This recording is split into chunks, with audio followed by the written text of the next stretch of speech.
there are soul ties. Mm-hmm.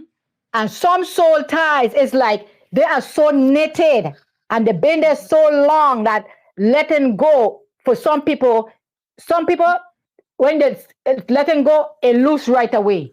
It's like Mm-hmm. deliverance. Some deliverance come right away. Like when I first got saved, some things that I was doing, it was gone right away. After I got baptized and got filled, it was gone right away. But there were other things that it took a while staying with God, praying, reading, seeking God, and eventually, little by little, I stopped doing it. God can take away the desire, and that's how it is for Yeah. some people. Some people, I mean, it's gonna come right away.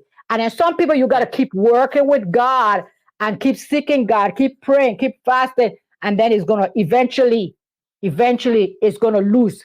And still, Gonna God is still working on me. So mm, yeah, say